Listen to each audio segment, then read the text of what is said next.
Once again welcome back to KCS classes. KCS ക്ലാസ്സസിന്റെ മറ്റൊരു പുതിയ വീഡിയോയിലേക്ക് എല്ലാവർക്കും സ്വാഗതം. This is Kiran CS. Kerala PSC junior accountant category number 363, 364, 2025 ഈ ഒരു പോസ്റ്റിന് വേണ്ടിയിട്ട് പ്രിപ്പയർ ചെയ്യുന്ന കുട്ടികളുടെ ഭാഗത്ത് നിന്ന് ഏറ്റവും കൂടുതൽ വരുന്നൊരു ചോദ്യമാണ്, മെയിൻ ലിസ്റ്റിലോട്ട് കയറി പറ്റാൻ നമ്മൾ എന്തൊക്കെ കാര്യങ്ങളാണ് ചെയ്യേണ്ടത്, ഏത് തരത്തിലുള്ള ഒരു പ്രിപ്പറേഷനാണ് വേണ്ടത്, ദെൻ എക്സാം അറ്റൻഡ് ചെയ്യുമ്പോഴും നമ്മൾ ശ്രദ്ധിക്കേണ്ട കാര്യങ്ങൾ എന്തൊക്കെയാണ്. സോ ഇതിനുള്ള മറുപടിയാണ് ഇന്നത്തെ വീഡിയോയിൽ ഇൻക്ലൂഡ് ചെയ്തിട്ടുള്ളത്. വർഷങ്ങളായിട്ട് കോമേഴ്സ് ആൻഡ് മാനേജ്മെന്റ് റിലേറ്റ് ചെയ്തിട്ടുള്ള കേരള PSC പോസ്റ്റുകൾക്ക് ഓൺലൈനായിട്ട് കോച്ചിങ് പ്രൊവൈഡ് ചെയ്യുന്നതിന്റെ എക്സ്പീരിയൻസിന്റെ ബേസിലും ദെൻ ജൂനിയർ അക്കൗണ്ടന്റ് ഇതിനേക്കാൾ മുമ്പുള്ള എക്സാമില് മെയിൻ ലിസ്റ്റിൽ വരാൻ എനിക്ക് സാധിച്ചിട്ടുണ്ടായിരുന്നു. അതിന്റെ ബേസിലും പിന്നെ സബ്ജക്ട് ബേസ് ചെയ്തിട്ടുള്ള പല പോസ്റ്റുകൾക്കും എനിക്ക് ലിസ്റ്റിൽ വരാൻ സാധിച്ചിട്ടുണ്ടായിരുന്നു. അപ്പൊ ഇതിന്റെ ഒക്കെ ബേസിലാണ് നമ്മൾ ഈ ഒരു വീഡിയോ ചെയ്യാൻ പോകുന്നത്. വീഡിയോയിലോട്ട് പോണേക്കാൾ മുമ്പ് പറയാനുള്ളത്, നമ്മുടെ സ്ഥാപനം Kerala PSC commerce and management relate ചെയ്തിട്ടുള്ള എല്ലാ പോസ്റ്റുകൾക്കും ഓൺലൈൻ ആയിട്ട് കോച്ചിങ് പ്രൊവൈഡ് ചെയ്യുന്ന സ്ഥാപനമാണ്. നമ്മുടെ ആപ്പിലൂടെയാണ് ക്ലാസ്സസ് അവൈലബിൾ ആവുക. Live sessions, recorded sessions, PDF notes, MCQ practices, previous year question paper discussion, അങ്ങനെ സ്റ്റുഡൻസിന് വേണ്ടിയുള്ള എൻറ്റയർ സപ്പോർട്ട് നമ്മൾ പ്രൊവൈഡ് ചെയ്യുന്നുണ്ട് കേട്ടോ. സോ നമ്മുടെ ക്ലാസ്സിൽ ജോയിൻ ചെയ്ത് പഠിച്ച് Kerala PSC commerce and management relate ചെയ്തിട്ടുള്ള പോസ്റ്റുകൾ ക്രാക്ക് ചെയ്യാൻ താല്പര്യമുള്ള സ്റ്റുഡൻസിന് ഡിസ്ക്രിപ്ഷൻ ബോക്സിലുള്ള എൻ്റെ വാട്സപ്പ് നമ്പറിൽ കോൺടാക്ട് ചെയ്യാം, ക്ലാസ്സസ് ആക്സസ് ചെയ്യാം. ജൂനിയർ അക്കൗണ്ടന്റിന്റെ കോച്ചിങ് നമ്മൾ ഓൾറെഡി ആരംഭിച്ചിട്ടുണ്ട് കേട്ടോ. ഓക്കെ, അപ്പൊ എത്രയും പെട്ടെന്ന് തന്നെ നിങ്ങൾ ജോയിൻ ചെയ്യാം. അപ്പൊ നമുക്ക് എന്തെങ്കിലും വീഡിയോയിലോട്ട് കിടക്കാം. സോ ഇതിൽ ആദ്യത്തെ പോയിന്റ് ആയിട്ട് എനിക്ക് പറയാനുള്ളത്, ജനറൽ PSC പോലെയല്ല സബ്ജക്ട് ബേസ് ചെയ്തിട്ടുള്ള PSC എക്സാംസ്. ഇവിടെ നമുക്ക് വ്യക്തമായിട്ടുള്ള ഒരു സിലബസ് ഉണ്ട്. ജനറൽ PSCക്കും വ്യക്തമായിട്ടുള്ള സിലബസ് ഉണ്ട്. ബട്ട് ആ സിലബസ് എന്ന് പറയുമ്പോൾ നമുക്ക് ഒരു അന്തം കുന്തമില്ലാണ്ട് പഠിക്കാനുള്ള സ്കോപ്പുള്ള ഒരു സിലബസ് ആയിരിക്കും ജനറൽ PSCക്ക്. നമുക്ക് എന്തൊക്കെ വരും എന്നുള്ളത് കറക്റ്റായിട്ട് പറയാൻ സാധിക്കില്ല, അല്ലേ? അതാണ് ജനറൽ PSCയുടെ ഒരു പ്രശ്നം. ഇഷ്ടം പോലെ നമ്മൾ പഠിക്കേണ്ടതായിട്ട് വരും, വാസ്റ്റ് റീഡിങ്ങിന്റെ ആവശ്യം വരും. നേരെ മറിച്ച് സബ്ജക്ട് ബേസ് ചെയ്തിട്ടുള്ള എക്സാംസിന്റെ കേസിലോട്ട് വരുമ്പോൾ നമുക്ക് ഫിക്സഡ് ആയിട്ടുള്ളൊരു സിലബസ് ഉണ്ട്. ആ സിലബസിൽ നിന്ന് മാത്രമേ ചോദ്യങ്ങൾ വരുള്ളൂ. സോ നിങ്ങൾ പഠനം ആരംഭിക്കുമ്പോൾ ഏറ്റവും ശ്രദ്ധിക്കേണ്ടത് നമ്മുടെ സിലബസ് എന്താണ്. നമ്മൾ ഓൾറെഡി സിലബസ് ഏതാണ് എന്നുള്ളത് വ്യക്തമായിട്ട് വീഡിയോ ചെയ്തിട്ടുണ്ട്. 10 മൊഡ്യൂളാണ് വരുന്നത്. ആ 10 മൊഡ്യൂളും മാത്രമേ ഫോക്കസ് ചെയ്യണ്ടോ. ദെൻ ആ 10 മൊഡ്യൂൾ എന്ന് പറയുമ്പോൾ 10 സബ്ജക്റ്റ് മുഴുവനില്ല.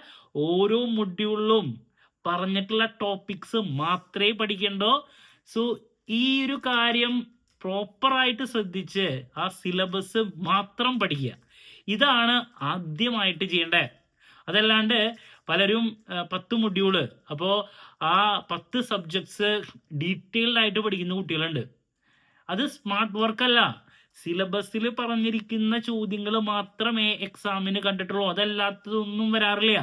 അങ്ങനെ ഏതെങ്കിലും ചോദ്യങ്ങൾ വരാണെങ്കിൽ കുട്ടികൾ കേസിന് പോയി അത് ക്യാൻസൽ ആയിട്ട് പോകുന്ന ചരിത്രമാണ് ഇതുവരെയായിട്ട് കണ്ടിട്ടുള്ളത്. സോ സിലബസ് പ്രോപ്പറായിട്ട് ഫോളോ ചെയ്യുക. അതും സിലബസിൽ പറഞ്ഞിട്ടുള്ള കണ്ടന്റ്സ് മാത്രം പഠിക്കുക. ഇതാണ് ആദ്യം പറയാനുള്ള പോയിന്റ്. ഓക്കെ, രണ്ടാമതായിട്ട് എനിക്ക് പറയാനുള്ളത്, നമുക്കറിയാം നമ്മൾ മെയിൻ ലിസ്റ്റിൽ വരണമെങ്കിൽ ആ ഹയസ്റ്റ് ലെവലിലോട്ട് എത്തണം. എന്ന് പറഞ്ഞാൽ അവിടേക്ക് എത്തണമെങ്കിൽ മറ്റുള്ള കുട്ടികളെ കമ്പയർ ചെയ്യുമ്പോൾ നമുക്കൊരു കോമ്പറ്റിറ്റീവ് എഡ്ജ് കിട്ടണം. ആ കോമ്പറ്റിറ്റീവ് എഡ്ജ് കിട്ടണമെങ്കിൽ നമ്മൾ ഫോളോ ചെയ്യേണ്ട കാര്യം എന്താണെന്ന് വെച്ചിട്ടുണ്ടെങ്കിൽ, ഇപ്പോൾ ഒരു PSCയുടെ സബ്ജക്ട് ബേസ് ചെയ്തിട്ടുള്ള ക്വസ്റ്റ്യൻ പേപ്പർ നിങ്ങൾ നോക്കുകയാണെങ്കിൽ, അനലൈസ് ചെയ്യുകയാണെങ്കിൽ നിങ്ങൾക്ക് മനസ്സിലാക്കാൻ പറ്റും, ഒന്നും പഠിക്കാത്ത കുട്ടിക്കും ഒരു 10-20 അല്ലെങ്കിൽ 25 ചോദ്യങ്ങൾ, ഇപ്പോൾ BCom ഒക്കെ കഴിഞ്ഞ് 4 വർഷം 5 വർഷം ഗ്യാപ്പായി ഉണ്ടാവും. ഈ പഠിക്കാണ്ട് വെറുതെ അപ്ലൈ ചെയ്തുകൊണ്ട് വന്നെഴുതുന്ന കുട്ടിയാണെങ്കിലും അവന് പോലും കണ്ടു കഴിഞ്ഞാൽ ഓർത്ത് കറക്റ്റായിട്ട് ആൻസർ ചെയ്യാൻ പറ്റുന്ന ഒരു 10-20 അല്ലെങ്കിൽ മിനിമം ഒരു 20 ചോദ്യമെങ്കിലും പലപ്പോഴും നമുക്ക് ക്വസ്റ്റ്യൻ പേപ്പറിൽ കാണാം. ഒരു ടച്ചും ഇല്ലാത്ത, ഗ്യാപ്പ് വന്നിട്ട് ഒരു ടച്ച് ഇല്ലാത്ത കുട്ടിക്ക് പോലും ആൻസർ ചെയ്യാൻ പറ്റുന്ന രീതിയിലുള്ള ചോദ്യങ്ങൾ മിനിമം ഒരു 20 ക്വസ്റ്റ്യൻസെങ്കിലും നമുക്ക് കാണാൻ സാധിക്കും. പിന്നെ അത്യാവശ്യം എന്തെങ്കിലുമൊക്കെ പഠിച്ചു എന്നുള്ള കുറച്ച് കുട്ടികളുണ്ടാവില്ലേ, കുറച്ചൊക്കെ ഒരു മീഡിയം സ്കെയില്. അപ്പൊ അവർക്ക് വേണ്ടിയിട്ട് ഒരു മീഡിയം ടൈപ്പ് ചോദ്യങ്ങളും അവിടെ ഉണ്ടായിരിക്കും. അപ്പോൾ ഈ രണ്ട് വിഭാഗം കുട്ടികളും എക്സാം കഴിയുമ്പോൾ പലപ്പോഴും പറയാം, ഒന്നും പഠിക്കാത്ത കുട്ടികൾ 10-20 എണ്ണം അല്ലെങ്കിൽ 25 ഒക്കെ ചിലപ്പോൾ ഓർമ്മയിൽ നിന്ന് അവർ അറ്റൻഡ് ചെയ്തിട്ടുണ്ടാവും. എന്നിട്ട് അവർ ഇറങ്ങി പോകുമ്പോൾ പറയും, ഒന്നും നോക്കാണ്ട് തന്നെ എനിക്ക് പല ചോദ്യങ്ങൾക്കും ആൻസർ ചെയ്യാൻ പറ്റി. അപ്പോൾ ഇനി അടുത്ത പ്രാവശ്യമെങ്കിലും എന്ത് ചെയ്യണം, നന്നായിട്ട് പ്രിപ്പയർ ചെയ്യണം. അടുത്ത പ്രാവശ്യം ആകുമ്പോഴും അവർ ഈ പരിപാടി തന്നെ ചെയ്യാം. അങ്ങനെ ഒരുപാട് കുട്ടികളുണ്ട്, മനസ്സിലായോ? ദെൻ ഒരു മീഡിയം പഠിച്ചവരാണെങ്കിലോ അവർക്ക് ഏകദേശം ചിലപ്പോൾ ഒരു 30-35 എണ്ണമൊക്കെ, ചിലപ്പോൾ 40 വരെയൊക്കെ ചിലപ്പോൾ അറിയുന്ന പോലെ 10-20 എണ്ണം 25 എണ്ണം എല്ലാവർക്കും അറിയുന്നതായിരിക്കും. പിന്നെ അവർ കുറച്ചൊക്കെ പ്രിപ്പയർ ചെയ്യുന്നതിൻ്റെ ബേസിൽ കുറച്ചും കൂടി ചിലപ്പോൾ കിട്ടണുണ്ടാവും. ബാക്കിയുള്ളവർ ചിലപ്പോൾ കറക്കി കുത്തിയിട്ടുള്ള മാർക്ക് കുറയും. അപ്പോൾ അങ്ങനത്തെ ഒരു വിഭാഗം ഉണ്ടായിരിക്കും. പിന്നെയാണ് ഈ പറഞ്ഞ നന്നായി പ്രിപ്പയർ ചെയ്ത് പോകുന്ന കുട്ടികളുടെ കാറ്റഗറി. അതിൽ ഏറ്റവും നന്നായിട്ട് പ്രിപ്പയർ ചെയ്ത് അല്ലേ, ഏറ്റവും ഹയസ്റ്റ് മാർക്ക് എത്തുന്നവരാണ് ലിസ്റ്റിൽ വരാം. ആ ലിസ്റ്റിലോട്ട് എത്തണമെങ്കിൽ നമുക്കൊരു കോമ്പറ്റിറ്റീവ് എഡ്ജ് കിട്ടണം. അതെങ്ങനെ കിട്ടുക? ഈ ടോട്ടൽ നേരത്തെ പറഞ്ഞ 100 ക്വസ്റ്റ്യൻസിൽ ഈസിയസ്റ്റും മീഡിയം ടൈപ്പ് ചോദ്യങ്ങളും ഉണ്ടായിരിക്കും. അതല്ലാണ്ട് കുറച്ച് ഡിഫിക്കൽട്ട് ആയിട്ടുള്ള ടൈപ്പ് ചോദ്യങ്ങൾ എന്ന് പറഞ്ഞാൽ സ്റ്റേറ്റ്മെന്റ് ബേസ് ചെയ്തുള്ള ചോദ്യങ്ങളാണ്. അതാണ് ഇപ്പോഴത്തെ ട്രെൻഡ്. ആദ്യമൊക്കെ നെറ്റിന് മാത്രമായിരുന്നു, പിന്നെ ഇപ്പോൾ PSC എല്ലാ പോസ്റ്റുകൾക്കും ഇത് വരുന്നുണ്ട്. നമുക്ക് നന്നായിട്ട് കൺസെപ്റ്റ് മനസ്സിലാക്കിയാൽ മാത്രമേ അതിന് ആൻസർ ചെയ്യാൻ പറ്റുള്ളൂ. അങ്ങനെയുള്ള ചോദ്യങ്ങൾ കൺസെപ്റ്റ് മനസ്സിലാക്കി പഠിച്ച് പ്രാക്ടീസ് ചെയ്യണം. എന്നാൽ മാത്രമേ അതിന് ആൻസർ ചെയ്ത് ഈ ഒരു കോമ്പറ്റിറ്റീവ് എഡ്ജ് കിട്ടുള്ളൂ. അതാണ് നിങ്ങളെ മെയിൻ ലിസ്റ്റിലോട്ട് എത്തിക്കുക. അപ്പോൾ ഈ ഒരു കോമ്പറ്റിറ്റീവ് എഡ്ജ് ക്രിയേറ്റ് ചെയ്യണമെങ്കിൽ കൺസെപ്ച്വൽ ക്ലാരിറ്റി വേണം പഠനത്തിലെ ഓരോ ടോപ്പിക്കിലും. ദെൻ അത് പ്രാക്ടീസ് ചെയ്യുക. ഞാനിപ്പോൾ ചാനലിലൂടെ MCQs ഒക്കെ അങ്ങനത്തെ ടൈപ്പാണ് ഇടുന്നത്. അപ്പോൾ എല്ലാവർക്കും അറ്റൻഡ് ചെയ്യാൻ പറ്റുന്ന ചോദ്യങ്ങൾ അതെല്ലാവരും കിട്ടും. അതല്ല നമ്മുടെ മെയിൻ സംഭവം എന്ന് പറയുന്നത് ഈ ഡിഫിക്കൽട്ടായിട്ടുള്ള സ്റ്റേറ്റ്മെന്റ് ബേസ് ചെയ്തുള്ള ചോദ്യങ്ങൾ ക്രാക്ക് ചെയ്യാൻ നിങ്ങൾക്ക് സാധിക്കണം. ഇതാണ് രണ്ടാമത് പറയാനുള്ളത്.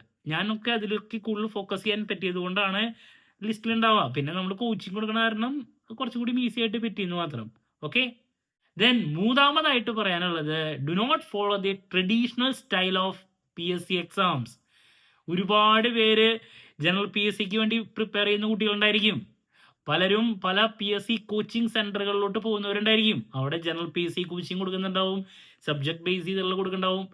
അപ്പോൾ എല്ലാവരും ഈ ജനറൽ PSCക്ക് എങ്ങനെയാണോ കാര്യങ്ങൾ ചെയ്യുന്നത് അതേപോലെ തന്നെ സബ്ജക്ട് ബേസ് ചെയ്തുള്ള PSCക്കും അവരുടെ പഠനത്തിന്റെ രീതി, ആ വേ ഓഫ് സ്റ്റഡി അങ്ങനെ തന്നെയാക്കും. നേരത്തെ പറഞ്ഞ പോലെ ഒരു അന്തം കുന്തില്ലാണ്ട് എന്ത് പഠിക്കും. അതല്ല ഇവിടെ വേണ്ടേ. ഇത് സബ്ജക്ട് ബേസ് ചെയ്തുള്ള PSC എക്സാം ആണ്. ഇതിന് ഒരു ഫ്രെയിം വർക്ക് ഉണ്ട്. ആ ഫ്രെയിം വർക്ക് വിട്ടു പോവില്ല. ജനറൽ PSCക്ക് ഒരു ഫ്രെയിം വർക്ക് സിലബസ് ഉണ്ടെങ്കിലും ഫ്രെയിം വർക്ക് വിട്ടു പോകാനുള്ള സാധ്യത വളരെ കൂടുതലാണ്. എപ്പോഴും പോവുകയും ചെയ്യും. നേരെ മറിച്ച് സബ്ജക്ട് ബേസ് ചെയ്തുള്ള PSC എക്സാംസ് വരുമ്പോൾ ഒരു ഫ്രെയിം വർക്ക് ഉണ്ട്. ആ ഫ്രെയിം വർക്കിന്റെ ഉള്ളിൽ വേണം എല്ലാ കളികളും. ഓക്കെ. അതല്ലാത്ത ഒരു കാര്യം ചെയ്യരുത്. അപ്പോൾ ട്രഡീഷണൽ ആയിട്ടുള്ള PSC പഠനം എന്ന് പറയുമ്പോൾ അവിടെ കോംപ്ലക്സിറ്റി കൂടുതൽ കുട്ടികൾക്ക് കാണാൻ സാധിക്കും പഠിക്കുമ്പോൾ. ഒരു റിലാക്സ്ഡ് ആയിട്ടുള്ളൊരു പഠനമല്ല, ഇരുന്ന് പഠിക്കുക. ഇതൊന്നല്ല ഇവിടെ വേണ്ടത്. സിമ്പിളായിട്ട് ഒരു ദിവസം മിനിമം 1 മണിക്കൂർ അല്ലെങ്കിൽ 1.5 മണിക്കൂർ 2 മണിക്കൂറൊക്കെ പഠിച്ചാൽ ദാറ്റ്സ് ഇനഫ്. ഈ കോംപ്ലക്സിറ്റി കയറ്റി വെക്കരുത്. അതാ പറഞ്ഞ ഒരു ട്രഡീഷണൽ ഒരു പഠന രീതിയല്ല ഇവിടെ വേണ്ടേ. അതെടുത്ത് മാറ്റാം. സ്മാർട്ട് അപ്രോച്ച് മാത്രമേ ഇവിടെ വേണ്ടോ. പഠിക്കുന്നത് വ്യക്തമായിട്ട് കൺസെപ്ച്വൽ ക്ലാരിറ്റിയോട് കൂടി പഠിക്കുക. ഇതാണ് മൂന്നാമതായിട്ട് പറയാനുള്ളത്. ഞാൻ നേരത്തെ പറഞ്ഞു നമ്മുടെ സ്ഥാപനം സബ്ജക്ട് ബേസ് ചെയ്തുള്ള കോച്ചിങ് മാത്രം കൊടുക്കുന്നതാണ്.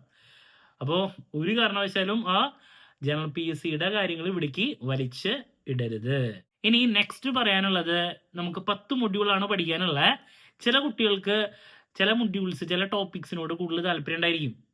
ദെൻ ചിലവർ വിചാരിക്കും ഏറ്റവും ബുദ്ധിമുട്ടായിട്ടുള്ളത് നമുക്ക് ആദ്യം പഠിക്കാം. ഒരു 3-4-5 മൊഡ്യൂൾ ഉണ്ടായിരിക്കും, അതിലോട്ട് കൂടുതൽ ഫോക്കസ് ചെയ്തിരിക്കുന്നു. ബാക്കി സിമ്പിൾ ആയിട്ടുള്ളതല്ലേ, മാനേജ്മെന്റ് ഒക്കെ അല്ലെങ്കിൽ മാർക്കറ്റിംഗ് ഒക്കെ എന്ന് വിചാരിച്ചിട്ട് അത് അവസാനത്തേക്ക് വയ്ക്കാം. അത് നമുക്ക് വെറുതെ ഒന്ന് ഓടിച്ചു പോയാലും കിട്ടില്ലോ. ഈ ഒരു അപ്രോച്ച് ഒരു കാരണവശാലും ഫോളോ ചെയ്യരുത്. കാരണം 10 മൊഡ്യൂളിൽ നിന്നും ഈക്വൽ ആയിട്ടാണ് ചോദ്യങ്ങൾ വരുന്നത്. ഓരോ മൊഡ്യൂളിൽ നിന്നും 10. അപ്പോൾ 10നും ഈക്വൽ ഇമ്പോർട്ടൻസ് കൊടുത്ത് വേണം പഠിക്കാൻ. ഞാൻ അഭിപ്രായം പറയുകയാണെങ്കിൽ ഏറ്റവും ഈസിയസ്റ്റ് ആയിട്ട് നിങ്ങൾ പറയുന്ന ആ മൊഡ്യൂൾസ് ഒക്കെ ഇല്ലേ, അത് ആദ്യം തന്നെ പഠിച്ച് അവസാനിപ്പിച്ചോ. അപ്പം തന്നെ നിങ്ങളുടെ കോൺഫിഡൻസ് അവിടെ കൂടും. കാരണം ഈക്വൽ ഇമ്പോർട്ടൻസ് ആണ്. അപ്പോൾ ക്വസ്റ്റ്യൻ പേപ്പറിൽ പലപ്പോഴും ഈസിയസ്റ്റ് ആയിട്ടുള്ള ഈ മൊഡ്യൂൾസിൽ നിങ്ങൾക്ക് കൂടുതൽ എഡ്ജ് കിട്ടുമെങ്കിൽ അതല്ലേ ഏറ്റവും വേണ്ടേ. കാരണം ഇതൊരു സമയം വെച്ചുള്ള കളിയാണ്. ആ ഇൻ ടൈമിൽ മൊത്തം ചോദ്യങ്ങൾ നമുക്ക് വായിച്ച് അല്ലെ മനസ്സിലാക്കി ആൻസർ ചെയ്യാൻ സാധിക്കണം. അപ്പോൾ പഠിക്കുമ്പോൾ നിങ്ങൾ ഏറ്റവും ശ്രദ്ധിക്കേണ്ടത് ചിലത് നിങ്ങൾക്ക് ഡിഫിക്കൽട്ടായിട്ട് തോന്നുന്നതും മാത്രം പഠിച്ച് സമയം കളയാണ്ട്, ചിലപ്പോൾ ആ മൊഡ്യൂള് മുഴുവൻ പഠിച്ച് അവസാനിപ്പിക്കുന്നതിനേക്കാളും കുറച്ച് സമയം മതിയായിരിക്കും ചിലപ്പോൾ 2 മൊഡ്യൂൾ അവിടെ അവസാനിപ്പിക്കാൻ. അപ്പം അങ്ങനെ ഈസിയസ്റ്റ് ആയിട്ടുള്ള കാര്യങ്ങൾ നിങ്ങൾ ആദ്യം വേണമെങ്കിൽ പഠിച്ച് അവസാനിപ്പിച്ചോ. അതിൽ നിന്നും 10 മാർക്ക് വരുന്നുണ്ട് ഓരോന്നിൽ നിന്നും. സോ അതാണ് പറയാനുള്ളത്. നമുക്കൊരു എഡ്ജ് കിട്ടാൻ ഈക്വൽ ഇമ്പോർട്ടൻസ് എല്ലാ മൊഡ്യൂൾസിനും നിർബന്ധമായും കൊടുത്തിരിക്കണം. ഇനി നെക്സ്റ്റ് പറയാനുള്ളത്, നമ്മുടെ പഠനം എന്ന് പറയുന്നത് 100 മീറ്റർ ഓട്ടമല്ല, ഇതൊരു മാരത്തോൺ ആണ്. അല്ലാണ്ട് 100 മീറ്റർ ഓട്ടത്തിന്റെ പ്രത്യേകത എന്താ, ലാസ്റ്റ് മൊമെന്റിൽ ബും വെച്ചിട്ട് കുറേ കാര്യങ്ങൾ പഠിച്ചു പോവുക. അങ്ങനെ പഠിച്ചു പോയിട്ട് കാര്യമില്ല. നിങ്ങൾക്ക് ഇനി ഇപ്പം ഇത്ര സമയമുണ്ട്, നിങ്ങൾ എന്ത് ചെയ്യുക, സ്ലോലി പഠിക്കുന്ന കാര്യങ്ങൾ പതുക്കെ മനസ്സിലാക്കി പോവുക, പ്രാക്ടീസ് ചെയ്യുക, റിവിഷൻ, കൺസിസ്റ്റൻസിയാണ് വേണ്ടേ. എല്ലാ ദിവസവും കുറച്ച് സമയം പഠിച്ചാൽ മതി. അത് ഒരു ദിവസം പോലും മുടങ്ങാതെ കണ്ട് പഠിക്കണം. അതാണ് ഇതിൽ ഏറ്റവും വേണ്ടേ. ഡെയിലി പഠിക്കുക, കുറച്ച് സമയം പഠിക്കുക. അല്ലാണ്ട് ലാസ്റ്റ് മൊമെന്റിൽ കുറേ ഇരുന്ന് കുത്തിമറയുന്ന പരിപാടി ഇവിടെ വേണ്ട. റിവിഷൻ, അതാണ് എനിക്ക് ഏറ്റവും കൂടുതൽ സജസ്റ്റ് ചെയ്യാനുള്ളത്. അതാ പറഞ്ഞേ, ഇത് 100 മീറ്റർ ഓട്ടമല്ല, മാരത്തോണാണ്. ഓക്കെ. അപ്പോൾ ഇതുവരെ പറഞ്ഞ പോയിന്റുകളൊക്കെ പഠനത്തിനെ റിലേറ്റ് ചെയ്തിട്ടുള്ള കാര്യങ്ങളാണ്. ഇനി നിങ്ങൾക്ക് ലിസ്റ്റിലോട്ട് ഉൾപ്പെടണമെങ്കിൽ നിങ്ങൾ ഫോളോ ചെയ്യേണ്ട ഒരു ടാക്ടിക്സ് അല്ലെങ്കിൽ 2 ടാക്ടിക്സിലോട്ടാണ് നെക്സ്റ്റ് കിടക്കുന്നത്. അതിലാദ്യം പറയാനുള്ളത്, നിങ്ങൾക്ക് 100 ചോദ്യങ്ങൾ ലഭിക്കുമ്പോൾ ഈ 100 ചോദ്യങ്ങൾ നിങ്ങൾക്ക് കിട്ടിയിട്ടുള്ള അതേ ഓർഡറിൽ ആൻസർ ചെയ്യാൻ നിൽക്കരുത്. ഈ 100 ചോദ്യങ്ങളെ നിങ്ങൾ പ്രയോറിറ്റൈസ് ചെയ്യണം. ഇതിന്റെ കട്ട് ഓഫ് എന്ന് പറയുന്ന 60-നും 70-നും ഇടയിലൊക്കെയാണ് ഉണ്ടാവുക. നമുക്കൊരു 70യുടെ അടുത്തൊക്കെ സ്കോർ കിട്ടുകയാണെങ്കിൽ നമ്മൾ എന്തായാലും മെയിൻ ലിസ്റ്റിൽ വരും, ഷുവറാണ്. അപ്പോൾ നിങ്ങൾ ശ്രദ്ധിക്കേണ്ടത്, ആൻസർ ചെയ്യുമ്പോൾ, ക്വസ്റ്റ്യൻ പേപ്പർ കിട്ടി ആൻസർ ചെയ്യുമ്പോൾ ഇതിനെ പ്രയോറിറ്റൈസ് ചെയ്യണം. കാരണം നമുക്ക് സമയമില്ല. പലരും കിട്ടുന്ന അതേ ഓർഡറിൽ ആൻസർ ചെയ്യാൻ നിൽക്കും. ചിലപ്പോൾ സ്റ്റാർട്ടിങ്ങിൽ തന്നെ ചിലപ്പോൾ ഡിഫിക്കൽട്ട് ആയിട്ടുള്ള, ചിലപ്പോൾ 3-4 പ്രോബ്ലംസിന്റെ ചിലപ്പോൾ ചെറിയ ക്വസ്റ്റ്യൻസ് ഉണ്ടാവുള്ളൂ, എന്തായാലും ഉണ്ടാവും 3-4 ഇതൊക്കെ അറിയുന്നതാണെങ്കിലും അതിനെ ആൻസർ ചെയ്യുമ്പോൾ നമുക്ക് ചിലപ്പോൾ ആൻസർ കിട്ടുമെങ്കിലും നമ്മൾ ചെയ്യുന്ന ആൻസർ ശരിയാണെങ്കിലും ടൈം കൺസ്യൂമിംഗ് ആണ്. ഇങ്ങനെയുള്ള 3-4 പ്രോബ്ലം ചോദ്യങ്ങൾ എന്ന് പറയുന്നത് ടൈം കൺസ്യൂമിംഗ് ആണ്. ഇപ്പോൾ ഞാനാണെങ്കിലും ഞാൻ ലിസ്റ്റിൽ വന്നു എന്ന് പറഞ്ഞു, എനിക്ക് ക്വസ്റ്റ്യൻ പേപ്പർ കിട്ടുമ്പോൾ എനിക്ക് അറിയുന്ന പ്രോബ്ലം ബേസ് ചെയ്തുള്ള ചോദ്യങ്ങളാണെങ്കിലും ഞാൻ ആദ്യം അറ്റൻഡ് ചെയ്യില്ല. ഞാൻ വായിച്ചു നോക്കിയാൽ എനിക്ക് എന്തായാലും ആൻസർ കിട്ടും. ബട്ട് ഫസ്റ്റ് നമുക്ക് സമയത്തിനെ കയ്യിലോട്ട് നമ്മുടെ കയ്യിൽ കിട്ടണം. അപ്പോൾ ഈസിയസ്റ്റ് ആയിട്ടുള്ള ചോദ്യങ്ങളുണ്ട്, നമുക്ക് കാണുമ്പോഴേക്കും സിമ്പിൾ ആണെന്നുള്ളത് കാണുമ്പോഴേക്കും അറിയാമല്ലോ. അങ്ങനെയുള്ളത് ക്വിക്കായിട്ട് ചെയ്തു പോകുക. അതാണ് പ്രയോറിറ്റൈസ് ചെയ്യാൻ പറയണത്. അതല്ലെങ്കിൽ എന്തുണ്ടാവും വെച്ചിട്ടുണ്ടെങ്കിൽ ഈ ഡിഫിക്കൽട്ട് ആയിട്ടുള്ള പ്രോബ്ലംസും മറ്റു കാര്യങ്ങളൊക്കെ അറ്റൻഡ് ചെയ്തിട്ട് അവസാനം ചിലപ്പോൾ സിമ്പിൾ ആയിട്ടുള്ള കാര്യങ്ങൾ എടുക്കുന്നുണ്ടാവും. അത് വായിക്കാൻ പറ്റാണ്ട് ചിലപ്പോൾ കറക്കി കുത്തി പോവും, ചിലപ്പോൾ തെറ്റും ചെയ്യും. അപ്പോൾ നിങ്ങൾ ക്വസ്റ്റ്യൻസിനെ പ്രയോറിറ്റൈസ് ചെയ്യുക. കിട്ടിക്കഴിഞ്ഞാൽ സിമ്പിൾ ആയിട്ടുള്ള ചോദ്യങ്ങൾ, നമുക്ക് അറിയുന്ന കാര്യങ്ങൾ പെട്ടെന്ന് ചെയ്തു പോവാം. അതിനുശേഷം മാത്രം ഈ ടൈം എടുത്ത് ചെയ്യേണ്ടതിലോട്ട് പോകാം. കാരണം 100 ചോദ്യങ്ങൾ അറ്റൻഡ് ചെയ്ത് പോകലല്ല ഇതിന്റെ എയിം. 100 ക്വസ്റ്റ്യൻസ് കുത്തി പോകലല്ല. നമുക്ക് ഇപ്പോൾ ഏറ്റവും അറിയാൻ സാധിക്കുന്ന നേരത്തെ പറഞ്ഞ പോലെ 70 ഒക്കെ പറ്റുമെങ്കിൽ അതാണ് വേണ്ടേ. അപ്പോൾ അതിന് നമ്മൾ ആൻസർ ചെയ്യുമ്പോൾ പ്രയോറിറ്റൈസ് ചെയ്ത് ചെയ്യാം. കിട്ടുന്ന ഓർഡറിൽ മൊത്തം ചെയ്യലല്ല, ഓർഡറിൽ സ്റ്റാർട്ട് ചെയ്യാം. ബട്ട് സ്റ്റാർട്ടിങ്ങിൽ തന്നെ നമുക്ക് ഈ ഡിഫിക്കൽട്ട് ആയിട്ടുള്ള കാര്യങ്ങളാണ് വരുന്നതെങ്കിൽ അപ്പം തന്നെ എടുത്തോട്ട് പോവാം. വെറുതെ വായിച്ച് സമയം കളയരുത്. ഓക്കെ, ഇതാണ് ആൻസർ ചെയ്യുമ്പോൾ നിങ്ങൾ ചെയ്യേണ്ട ഒരു കാര്യം, ഞാൻ ഫോളോ ചെയ്യാറുള്ള ഒരു കാര്യമാണ്. ഇനി ലാസ്റ്റ് നിങ്ങളുടെ അടുത്ത് പറയാനുള്ള ഒരു കാര്യമാണ്, നിങ്ങൾ നിർബന്ധമായും ചെയ്യേണ്ടതാ. 1.5 മണിക്കൂറിൻ്റെ എക്സാമാണ്, 100 ക്വസ്റ്റ്യൻസ് ആണ് ഉള്ളത്. അപ്പോൾ ആ കറക്റ്റ് ടൈമിൽ നമുക്കിത് 100 എണ്ണം വായിച്ച് ആൻസർ ചെയ്യണം. അപ്പോൾ നിങ്ങൾ നന്നായി പഠിച്ചിട്ടുള്ള പല ടോപ്പിക്സ് ആയിരിക്കും, അറിയുന്ന കാര്യങ്ങളായിരിക്കും. ചിലപ്പോൾ ആ ഒരു സമയത്ത് ചിലപ്പോൾ നമുക്ക് ഓർമ്മ കിട്ടണമെന്നില്ല, കൺഫ്യൂഷൻ വരാം. അപ്പോൾ അറിയുന്നത് മാത്രം കുത്തുക, അറിയാത്തത് നിർബന്ധമായും സ്കിപ്പ് ചെയ്യണം. ഒരു കാരണവശാലും കുത്താൻ തോന്നും, കുത്തരുത്. കൺഫ്യൂസ്ഡ് ആണെങ്കിൽ ഒരു കാരണവശാലും കുത്തരുത്. അറിയുന്നത് മാത്രം ആൻസർ ചെയ്ത് പോവുക. കാരണം നമുക്ക് നെഗറ്റീവ് മാർക്ക് ഉള്ളതാണ്. അതുകൊണ്ട് അറിയാത്ത ചോദ്യങ്ങൾക്ക് ആൻസർ കൊടുക്കരുത്. നമുക്ക് അറിയുന്ന, നേരത്തെ പറഞ്ഞ പോലെ ഒരു 70 ക്വസ്റ്റ്യൻസിൻ്റെ അടുത്തൊക്കെ അറിയുന്നത് മാത്രം ചെയ്യുക. ദെൻ അവസാനം ടൈമിൻ്റെ ബേസിൽ നന്നായി വായിച്ചു നോക്കിയതിന് ശേഷം മാത്രം ഉറപ്പുണ്ടെങ്കിൽ മാത്രം കുത്തുക, അതല്ലെങ്കിൽ കുത്തരുത്. എക്സാം എത്രത്തോളം ഡിഫിക്കൽട്ട് ആവണോ അത്രത്തോളം നമ്മുടെ കട്ട് ഓഫ് കുറയും. എക്സാം ഈസിയസ്റ്റ് ആവുന്നതനുസരിച്ചിട്ടാണ് കട്ട് ഓഫ് കൂടുന്നത്. ഓക്കെ, അപ്പോൾ കൺഫ്യൂസ്ഡ് ആയിട്ടുള്ള ചോദ്യങ്ങൾ നിർബന്ധമായും സ്കിപ്പ് ചെയ്യണം.